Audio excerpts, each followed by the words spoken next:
तो कीजिए। आइए बच्चों, कल हम लोग दूसरा चैप्टर पढ़ रहे थे। दूसरा चैप्टर में हम लोगों ने बहुपद के बारे में पढ़ा था। बहुपद क्या होता है उसके बारे में हम लोगों ने पढ़ चुका है। और उसके बाद हम लोग को नेक्स्ट जो टॉपिक पढ़ना है वो बहुपद का मान होता है value of polynomial. Value of polynomial क्या होता है, इसमें क्या होता है समझिए। चर का वह मान, चर मीन्स क्या होता है वो समझ लीजिए। चर होता है जैसे x y z dot dot dot etc, जो भी वैल्यू होगा वो सब क्या होगा, चर होगा। ठीक है। चर में क्या होता है, चर का वह मान जिसको हम लोग बहुपद में रखते हैं, रखने के बाद हल करते हैं, हल करने के बाद एक निश्चित मान प्राप्त होता है। क्या प्राप्त होता है, एक निश्चित मान। उसे बहुपद का मान कहते हैं, उसे बहुपद का मान कहते हैं। अगर एग्जाम्पल से समझना है तो एग्जाम्पल से समझ सकते हैं, नहीं तो इसी का लैंग्वेज फॉर्म इधर लिखा हुआ है। यदि पी एक्स मतलब क्या है, बहुपद है। बहुपद को हम लोग इस तरीके से डिनोट करते हैं।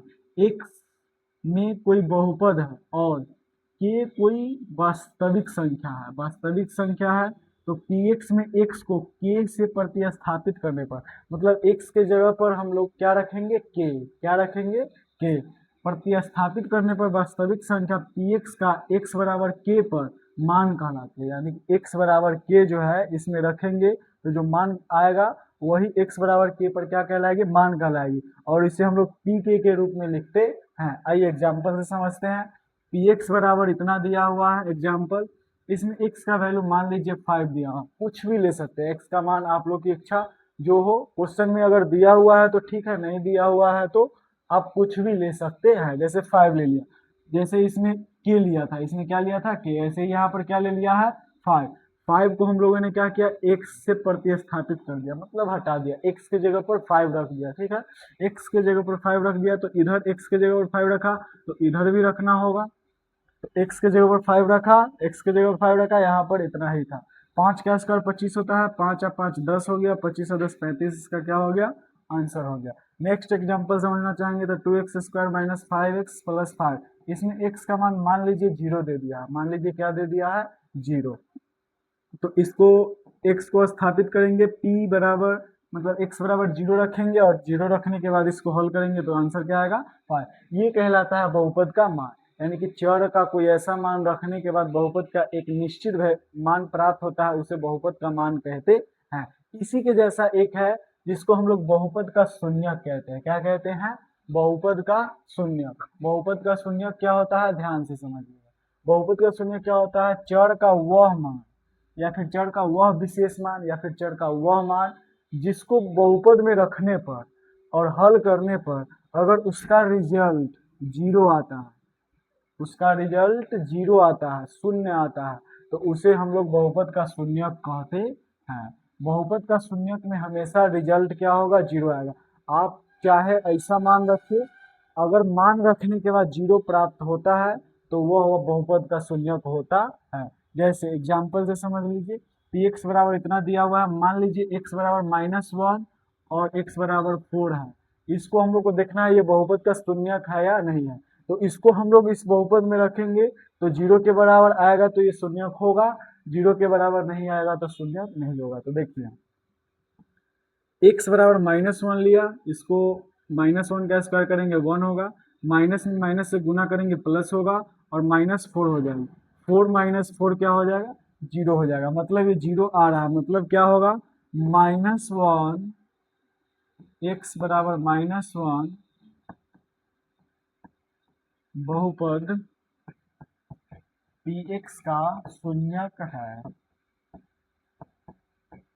बहुपद पी एक्स का शून्यक है। वैसे ही एक्स बराबर 4 रख के देखते हैं।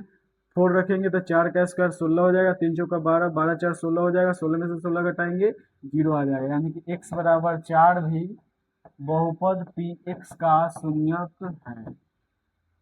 उम्मीद है बात समझ में आ रही है। एक बार और समझ लेते हैं।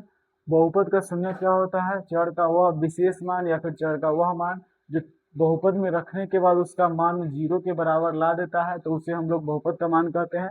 एग्जाम्पल में आप लोग ये समझ सकते हैं क्या होता है, सो देख सकते हैं। ठीक है, नेक्स्ट आपका जो टॉपिक है वो है आपका बहुपद के शून्यकों का ज्यामितीय अर्थ, या फिर इसी को हम लोग आलेखीय भी बोल सकते हैं। क्या बोल सकते हैं, आलेखीय अर्थ।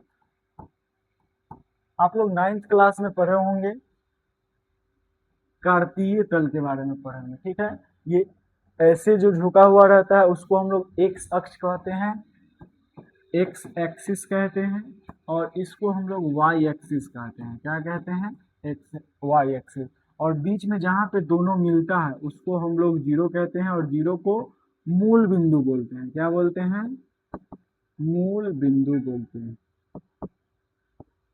ओरिजिन पॉइंट बोलते हैं। ओरिजिन पॉइंट बोलते हैं।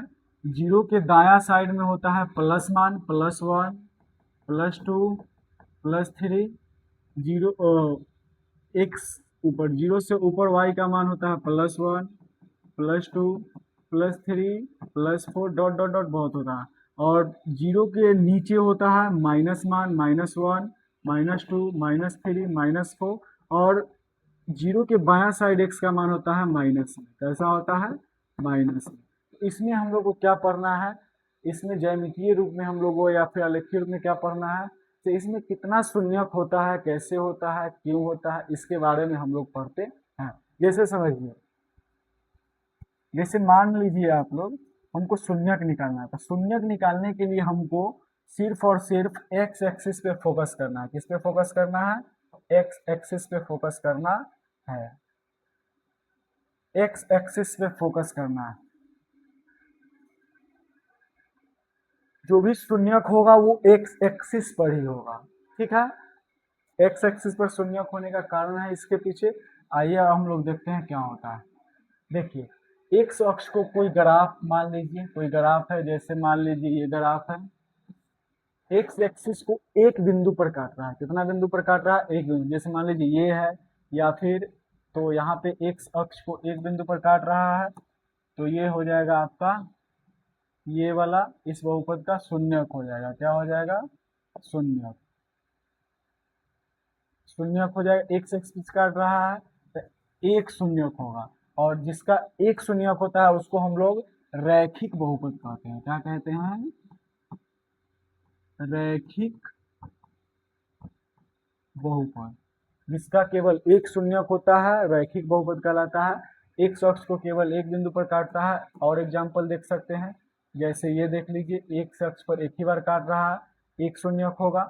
और देख सकते हैं, ऐसे भी देख सकते हैं, एक अक्ष को एक बार काट रहा है, तो ये आपका क्या कहलाएगा? एक शून्यक कहलाएगा। और एक शून्यक किसका होता है? तो रैखिक बहुपद का होता है। एक शून्यक किसका होता है? तो रैखिक बहुपद का होता है। वैसे ही दूसरा में क्या होगा? एक अक्ष को कोई आलेख दो बिंदु पर काट रहा है। सपोज डैट, मान लीजिए ऐसे, जैसे एक यहाँ काट रहा है,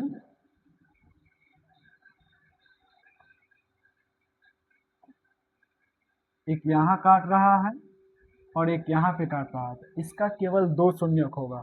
और दो शून्यक किसका होता है? दो शून्यक होता है आपका द्विघात बहुपद का। दो शून्यक किसका होता है?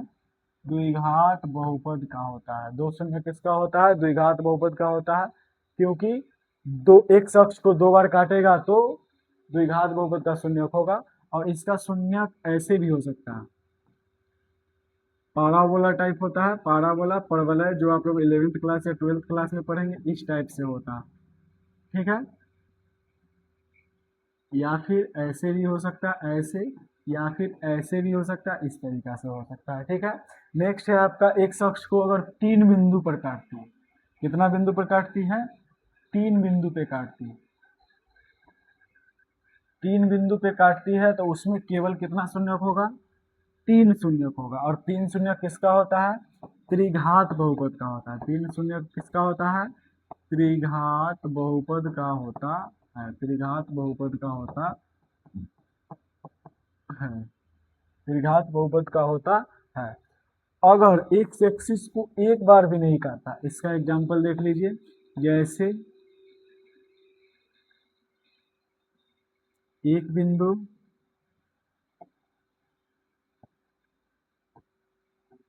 एक बिंदु, दो बिंदु और तीन बिंदु। तीन बिंदु पे काट रहा है, मतलब इसका कितना शून्यक होगा? तीन शून्यक होगा, ठीक है। नेक्स्ट है, एक एक्सिस को अगर एक बार भी नहीं काट रहा, एक भी बिंदु पर नहीं काट रहा है तो उसका कितना शून्यक होगा, 0 शून्यक होगा। जैसे एग्जाम्पल देखिए, जैसे ऐसे ग्राफ बना हुआ, एक अक्ष को कहीं भी टच नहीं कर रहा है, कहीं भी टच नहीं कर रहा है, तो इसका जो शून्यक होगा वो होगा आपका 0। कितना होगा, 0। कितना होगा, 0। आइए इसी पे एक एक्सरसाइज है जिसमें मात्र एक ही क्वेश्चन है और एक क्वेश्चन में 6 क्वेश्चन है। उस एक्सरसाइज को हम लोग देख लेते हैं क्या होता है। उस एक्सरसाइज में क्या है, इसमें आप लोगों को शून्यकों की संख्या बतानी है। क्या बताना है, शून्यकों की संख्या। शून्यकों की संख्या क्या होती है, समझे। एक एक्सिस को जितना बार काटेगा वो शून्यक कहलाता है। As for example first question आप लोग देखेंगे, इसमें एक्स एक्सिस को एक बार भी टच नहीं कर रहा है। ये वाला ग्राफ, ये वाला जो ग्राफ है वो एक्स एक्सिस को एक बार भी टच नहीं कर रहा। एक्स एक्सिस को एक बार भी टच नहीं कर रहा है, तो उसका ग्राफ कितना होता है, सॉरी शून्यक कितना होगा, तो शून्यक की संख्या क्या हो जाएगी आपका, 0। कितना हो जाएगा, 0। और यहाँ पे देखिए एक शख्स को मात्र एक बार काट रहा है, एक शख्स को कितना बार काट रहा है, एक बार काट रहा है। इसमें शून्यकों की संख्या कितनी होगी, मात्र एक होगी। और इसमें गौर से देखेंगे तो एक बार काट रहा है, 2 बार काट रहा है, 3 बार काट रहा है, मतलब इसमें शून्यक की संख्या जो होगी वो आपका 3 होगा। नेक्स्ट है, इसमें आप गौर से देखेंगे 2 बार काट रहा है, तो इसमें शून्यक की संख्या कितनी होगी, 2 होगी। इसमें गौर से देखिए 1 2 3 4, 4 बार काट रहा है, मतलब शून्यक की संख्या कितनी होगी, 4 होगी।